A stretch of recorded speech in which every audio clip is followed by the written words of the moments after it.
Hello everyone, welcome back to my channel with yet another video. Azir video tot ami A Letter to God chapter 2 grammatical question answer homo korim. Video to loi agborhar agot moi request korim jote apunaluke hokolue mor channel to subscribe kore aru jodi bhal paise kindly like and share with your friends. So without further delay, let us start. Yet a prothom question to hoise, look at the following sentences from the story. Story tut amak eta sentence or kotha koise. Suddenly a strong wind began to blow and along with the rain very large hailstones began to fall. এই সেন্টেন্সটো তোমালোকৰ নিশ্চয় মনত আছে আমাক যেতিয়া লেঞ্চৰ ঘৰত বতাহ বলিছিলে সেই বতাহৰ তাণ্ডৱৰ কথা আমাক কৈছিলে যেতিয়া লেঞ্চে বহুত ভাল পাই আছিলে বৰষুণ দিছে বুলি কিন্তু হঠাতে ষ্ট্ৰং উইণ্ড বলিবলৈ ধৰিছিলে আৰু বহুত ডাঙৰ ডাঙৰ হেইলstones পৰিবলৈ ধৰিছিলে Hailstones are small balls of ice that fall like rain. A storm in which hailstones fall is called hailstorm. You know that a storm is bad weather with strong winds, rain, thunder and lightning. Okay, so hailstones hoise horu horu borofar tukura. যোনবোৰ বৰষুণৰ লগত পৰে মানে শিল বৰষুণৰ কথা কোৱা হৈছে এটা ষ্টৰ্ম বা ধুমুহা যেতিয়া হেইলstones বা শিল বৰষুণৰ হৈতে পৰে তেতিয়া তাক আমি হেইলstorm বুলি কওঁ ঠিক আছে যেতিয়া শিল বৰষুণৰ হৈতে বতাহ বলে তেতিয়া হেতু হেইলstorm বুলি কোৱা হয় আৰু আমি জানো যে ষ্টৰ্ম অৰ্থাৎ ধুমুহা এটা বেয়া ওয়েদাৰৰ কথা কয় সেই ধুমুহা বৰষুণৰ হৈতে বলে বহুত ডাঙৰ বতাহৰ হৈতে বলে আৰু বিজুলী ঢেৰেকণি তাতে ইনক্লুড হৈ থাকে এতিয়া আমাক ইয়াৰ ওপৰত এটা কোৱেশ্চন দিছে there are different names in different parts of the world for storms depending on their nature can you match the names in the box with their descriptions below and fill in the blanks you may use dictionary to help you এতিয়া তোমালোকক কোৱা হৈছে যে ষ্টৰ্মৰ বা ধুমুহাৰ নাম বেলেগ বেলেগ দেশৰ বেলেগ বেলেগ ঠাইত বেলেগ আৰু লগতে ধুমুহাৰ প্ৰকাৰৰ হিচাপেও তাহাঁতৰ বেলেগ বেলেগ নাম আছে ইয়াতে আমাক বতাহৰ কেইটামান নাম দিয়া হৈছে আৰু ইয়াত কেইটামান কোৱেশ্চন দিয়া হৈছে উইথ ডেসক্ৰিপচন এই ডেসক্ৰিপচন কেইটাৰ হৈতে মিলাই কোনটো ধৰণৰ বতাহৰ কি নাম হেয়া আমাক কৰিবলৈ দিছে ফাৰ্ষ্ট কোৱেশ্চনটো হৈছে a violent tropical storm in which strong winds move in circle violent tropical storm হৈছে এনেকুৱা storm যিটো সাগৰ মহাসাগৰৰ পৰা বয় আৰু লগতে গৰম বতাহ বৰষুণৰ টোপাল কঢ়িয়াই লৈ যায় violent tropical storm যিটো বহুত strong windsৰ হৈতে বলে তাকে cyclone বুলি কোৱা হয় second an extremely strong wind ইয়াক gale বুলি কোৱা হয় third a violent tropical storm with very strong winds typhoon a violent storm whose center is a cloud in the shape of funnel এইটো এটা funnel shapeত থাকে এটা সুঙা আকৃতিত থাকে যাৰ চেণ্টাৰটো ডাৱৰ থাকে আৰু ইয়াৰ নাম হৈছে tornado fifth a violent storm with very strong winds especially in the western atlantic ocean সাধাৰণতে western atlantic oceanত দেখিবলৈ পোৱা এনেকুৱা violent stormৰ নাম হৈছে hurricane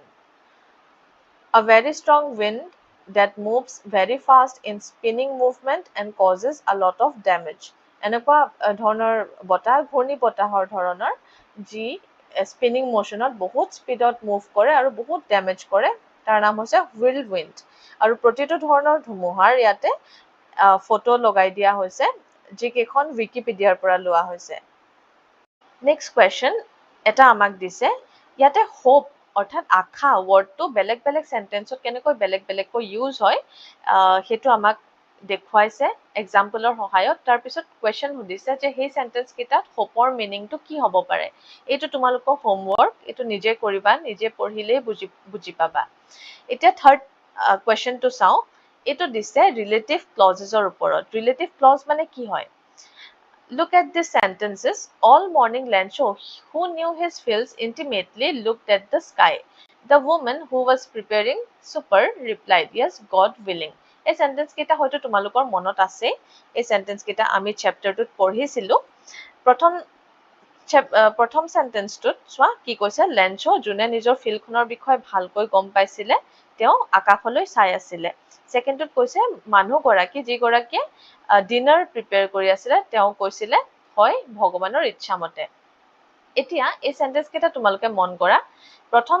যোনটো এ সেন্টেন্স দিয়া হৈছে all morning Lencho looked at the sky মাজৰ দুখৰ যদি আমি স্কিপ কৰি দিলো হলে তথাপিও এটা ধুনীয়া সেন্টেন্স ওলাই গল হলে গোটেই মৰ্নিংটো লেঞ্চয়ে আকাশৰ ফালে চাই আছিলে কিন্তু আগফালে আৰু ষ্টাৰ্টিঙত আৰু এণ্ডিঙত ডেশ ডেশ দি আমাক কি কৰা হৈছে এটা নতুন সেন্টেন্স ইয়াতে ইনক্লুড কৰি দিয়া হৈছে যিটো সেন্টেন্সে আমাক লেঞ্চৰ বিষয়ে এটা সাম্যক জ্ঞান দিছে লেঞ্চৰ বিষয়ে আমাক অলপ বুজিবলৈ দিছে লেঞ্চত যোনে নিজৰ ফিল্ডখন ভালকৈ বুজি পাইছিলে বা ভালকৈ জানিছিলে এইটো লেঞ্চৰ বিষয়ে আমাক ক'বলৈ বুলি এটা সেন্টেন্স মাজতে ইনক্লুড কৰিছে সেকেন্ড যোনটো বি সেন্টেন্স দিয়া হৈছে তাতো সেম ওমেন গৰাকীৰ বিষয়ে ক'বলৈ তেওঁ কি কৰি আছিলে সেইটো কথা ক'বলৈ মাজতে এটা সেন্টেন্স ইনক্লুড কৰা হৈছে আৰু ইয়াতে সেন্টেন্সটোৰ ষ্টাৰ্টিঙত আৰু এণ্ডিঙত as you can c comma দিয়া হৈছে ইয়াতে ডেশ দিয়া হৈছিলে প্ৰথমটোত ইয়াতে কমা দিয়া হৈছে এতিয়া এই সেন্টেন্স বিলাকে কি বুজায় The italics part of the sentences give us more information about Lencho and the woman. We call them relative clauses. Notice that they begin with a relative pronoun who. Other common relative pronouns are whom, whose, which. এটা তোমালোকে বুজিবলৈ চেষ্টা কৰা যে এইবিলাক আচলতে হয় কি এই সেন্টেন্স কেইটা হুৰে ষ্টাৰ্ট হৈছে ঠিক আছে আৰু হুটো হৈছে এটা ৰিলেটিভ প্ৰনাউন মানে কাৰোবাৰ বিষয়ে আমাক কিবা এটা ক'বলৈ চেষ্টা কৰিছে প্ৰনাউন ঠিক আছে ৰিলেটিভ প্ৰনাউন বুলি কোৱা হয় হুৰ লগতে আৰু কিছুমান ৰিলেটিভ প্ৰনাউন আছে সেইবোৰ হৈছে whom, whose, which এইবিলাক The relative clauses in A and B above are called non-defining because we already know the identity of the person they describe. Lencho is a particular person and there is a particular woman he speaks to. We don't need the information to the relative clause to pick these people out on a larger set. এইবিলাক যোনবিলাক ইয়াতে relative close use কৰা হৈছে এ আৰু বিত এই relative close কেইটা হৈছে who knew his feels intimately প্ৰথম ক্ষেত্ৰত এইটো আৰু সেকেন্ড ক্ষেত্ৰত এইটো who was preparing supper second সেন্টেন্সটো এইটো এইবিলাকক কোৱা হৈছে নন ডিফাইনিং ক্লজেছ ঠিক আছে কাৰণ এইবিলাকত আমাক কৈ দিয়া নাই যে কাৰ কথা কোৱা হৈছে ইয়াতে আমি all morning Lencho who knew his feels intimately looked at the sky ইয়াতে আমি গম পাইছো অলৰেডি যে লেঞ্চৰ কথা কৈছে ইয়াত আমাক ডিফাইন কৰি দিবলৈ দৰকাৰ নাই আগত পুনৰ আমাক ডিফাইন কৰি দিবলৈ দৰকাৰ নাই যে ইয়াত আমি লেঞ্চৰ কথা কৈছো এই মাজৰ দুখৰত ঠিক আছে তেনেকুৱা সেন্টেন্স বিলাকক নন ডিফাইনিং ক্লজেছ ৰিলেটিভ ক্লজেছ বুলি কোৱা হয় A non-defining relative clause usually has a comma in front of it or we also can use dash যেনেকৈ প্ৰথমটো সেন্টেন্স A আমি dash ইউজ কৰা দেখিছো সেকেন্ড B আমি কমা ইউজ কৰা দেখিছো এইবিলাকক নন ডিফাইনিং ৰিলেটিভ ক্লজ বুলি কোৱা হয় কাৰণ আমি ইয়াতে পুনৰ ডিফাইন কৰি দিবলৈ আমি দৰকাৰ নাই যে কাৰ কথা কোৱা হৈছে আমি গম পাইছো প্ৰথমটোত লেঞ্চৰ কথা কৈছে সেকেন্ডটোত ওমেন গৰাকীৰ কথা কৈছে ইয়াতে আমাক এতিয়া এনেকুৱাকৈ ৰিলেটিভ ক্লজেছ ইউজ কৰি কিছুমান কুৱেশ্যন দিছে আৰু এই ৰিলেটিভ প্ৰনাউন কিছুমান তাতে ব্ৰেকেটত দি দিছে সেই ৰিলেটিভ প্ৰনাউনসমূহ ইউজ কৰি আমি সেন্টেন্স কেইটা বনাব লাগে আৰু এই সেন্টেন্স কেইটা বনাওতে আমি যোনকেইটা ক্ষেত্ৰত দুটা সেন্টেন্স ইয়াতে ইউজ কৰা হৈছে এই দুইটা সেন্টেন্স একলগ হৈ যাব মানে এটা সেন্টেন্স হৈ পৰিব এইটো পুনৰ আমি এটা প্ৰেজেন্টেশনৰ সহায়ত বুজিবলৈ চেষ্টা কৰিম ৰিলেটিভ ক্লজেছৰ বিষয়ে থকা কুৱেশ্যন কেইটা এইকেইটা ইয়াতে পাঁচটা কুৱেশ্যন আছে ভেৰি চিম্পল দুটা সেন্টেন্স দিয়া হৈছে এইকেইটা ব্ৰেকেটত দিয়া ৰিলেটিভ প্ৰনাউন কেইটাৰ সহায়ত আমাক একলগ কৰিবলৈ কৈছে আৰু ইয়াতে তোমালোকে পুনৰ ৰিলেটিভ ক্লজৰ বিষয়ে দেখিবা I often go to Mumbai. Mumbai is commercial capital of India. Which is the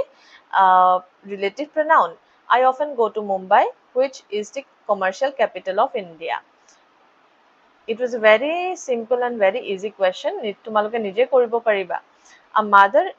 My mother is going to host a TV show on cooking. She cooks very well. Who? Relative pronoun is who. My mother, comma, who cooks very well. This is the relative clause added here. Is going to host a TV show on cooking. Third, the 3 sports persons are going to meet the president. The performance has been excellent. Whose is the relative pronoun. 3 sports persons whose performance has been excellent. This is the relative clause added here, are going to meet the president. And notice in the starting and in the ending we are using comma for the relative clauses. Lencho prayed to God, his eyes see into our minds. Lencho prayed to God, whose eyes see into our minds. ইয়াতে চোৱা Lencho আৰু God দুজনৰ কথা কোৱা হৈছে. Second sentence to কাৰ পিছত বঢ়িব সেইটো আমি কেনেকৈ গম পাম? সেইটো আমি গম পাম second sentence to পঢ়ি. His eyes see into our minds. যোনে আমাৰ মনৰ ভিতৰখন দেখে. আমি জানো লেঞ্চই আমাৰ মনৰ ভিতৰখন দেখিব নোৱাৰে. আমাৰ মনৰ ভিতৰ দেখে ভগৱানে. গতিকে ভগৱানৰ পিছত আমি এই ক্লজটো বঢ়াব লাগিব. Lencho prayed to God, whose eyes see into our minds. Fifth, this man cheated me. I trusted him. Whom is the relative pronoun that we have to use. This man whom I trusted cheated me. এই মানুহজন যোনজনক মই বিশ্বাস কৰিছিলো মোক তেওঁ cheat কৰিলে. Next আমাক question দিছে negative words কিছুমান use কৰা sentence of লৈ. We know that sentences with words such as no, not, nothing to show nothing show the absence of something or contradict something. For example, কিছুমান word যেনেকে no, not, nothing এইবিলাকে আমি জানো যে কিবা এটা বস্তুৰ absenceটো বা নথকাটো বুজায় বা কেতিয়াবা কিছুমান ক্ষেত্ৰত contradict কৰে মানে আমি যোনটো বস্তু আচলতে হ'ব লাগে তাৰ বেলেগ এটা mean কৰে বা বেলেগ এটা বস্তু আচলতে হয় হেতু তেনেকুৱা ধৰণৰ সেন্টেন্সক কোৱা হয় contradictory sentences. ইয়াতে এক্সাম্পল দিয়া হৈছে this year we will have no corn. এই বছৰ আমাৰ corn নাথাকিব. এইটো কমপ্লিট এটা নেগেটিভ সেন্টেন্স যোনটো cornৰ absenceটো বুজাইছে. The hail has left nothing. হেলে একো এৰি থৈ নগল. এইটো এটা নেগেটিভ সেন্টেন্স যোনটো absence of cropৰ কথা বুজাইছে. C হৈছে these are not raindrops falling from the sky. They are new coins. Contradicts the common idea of what drops of water falling from the sky are. C টোত আমাক কি কোৱা হৈছে these are not raindrops. এয়া raindrop নহয় আকাশৰ পৰা পৰা এয়া raindrop নহয় এয়া হৈছে new coins. যোনটো বস্তু আচলতে পৰিছে বৰষুণ পৰিছে সেই বৰষুণটো বৰষুণ নহয় এয়া নতুন পইচা হয় বুলি কৈছিলে লেঞ্চয়ে আৰু তেনেকৈ এইটো এটা কন্ট্ৰাডিক্টৰি সেন্টেন্স হৈ গ'ল আচলতে যি পৰিছে যিটো বস্তু পৰিছে বৰষুণ পৰিছে হেয়া নহয় বেলেগ এটা বস্তুহে পৰিছে বুলি কৈছে আৰু কি পৰিছে বুলি কৈছে নতুন পইচা এইবিলাক হৈছে কন্ট্ৰাডিক্ট কৰিছে এটা কিছুমান সেন্টেন্স এই আমি ষ্টৰীটোত পাওঁ জিনবিলাকে no nothing এইবিলাকৰ মিনিং আৰু বেলেগ কিবা বুজাইছে যেনেকৈ Lencho had nothing else but to see the sky towards the northeast. He had only this. He has done only this. ইয়াতে প্ৰথম ডখৰত আমি পঢ়িলে এনেকুৱা লাগে যেন তেওঁ একো কৰা নাছিলে Lencho had done nothing. Lencho একো কৰা নাছিলে কিন্তু নেক্সট ডখৰ পঢ়িলে আমি গম পাওঁ যে নহয় একো নকৰা নহয় কিবা এটা কৰিছিলে হেয়া হৈছে but to see the sky towards the northeast. Northeastৰ ফালৰ আকাশখন চাই আছিলে He had done only this. অকল তেওঁ এটোহে কৰিছিলে E2 হৈছে the man went out for no other reason than to have the pleasure of feeling the rain on his body. Again, প্ৰথম ডখৰ পঢ়িলে এনেকুৱা লাগে যেন তেওঁ একো কৰা নাছিলে কিন্তু নেক্সট ডখৰ পঢ়োতে আমি গম পাইছো যে তেওঁ বৰষুণৰ আমেজটো বডিত ফিল কৰিবৰ কাৰণে বাহিৰলৈ ওলাই গৈছিলে Lencho showed the slightest surprise on seeing the money. He showed no surprise at all. Lencho অলপো surprise অনুভৱ কৰা নাছিলে এই সেন্টেন্সটোৰ পৰা আমি তাকে গম পাইছো Now look back at example C. আমাকে C exampleটোৰ কথা চাবলৈ কৈছে যিটোৱে contradict কৰিছে Notice that the contradiction in fact serves to emphasize the value or usefulness of rain to the farmers. ইয়াতে বৰষুণে যে ফাৰ্মাৰক কিমান সহায় কৰিছে হেতু কথা সেন্টেন্সটোৰ জৰিয়তে বুজাবলৈ চেষ্টা কৰা হৈছে সেই কাৰণে ৰেইন ড্ৰপছক আচলতে ৰেইন ড্ৰপছ নহয় বেলেগ এটা বস্তু বা পইচা পৰিছে বুলি কোৱা হৈছে এতিয়া আমাক এনেকুৱা কিছুমান এক্সাম্পল দিছে question দিছে find sentences in the story with negative words which express the following ideas emphatically কিছুমান আমাক sentence দিছে আৰু এই story বিলাকত আমাক যোনটো আমি story পঢ়ি আহিলো a letter to God chapter 2 এই sentence সমূহ কেনেকৈ আমাক বুজোৱা হৈছে কিছুমান negative wordৰ সহায়ত এইবিলাক আমাক বুজোৱা হৈছিলে সেই আমাক sentence কেইটা বিচাৰি উলিয়াবলৈ কৈছে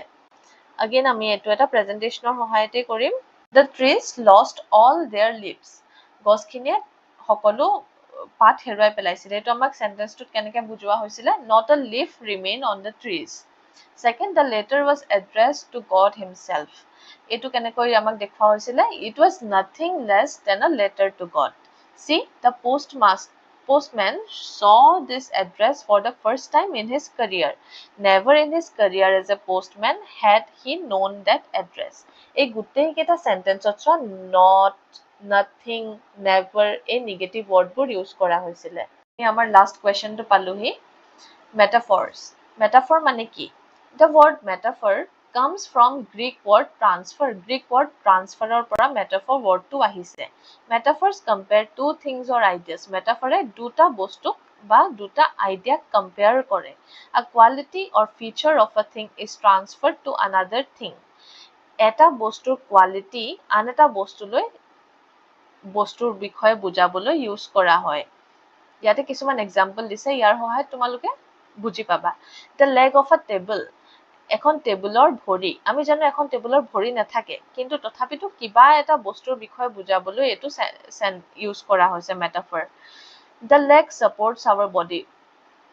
ভৰিটোৱে আমাৰ বডিটো সাপোৰ্ট কৰে so the object that supports a table is described as a leg গতিকে যেটো বস্তুৱে এখন টেবুলক সাপোৰ্ট কৰে হেতুক leg বুলি বুজোৱা হৈছে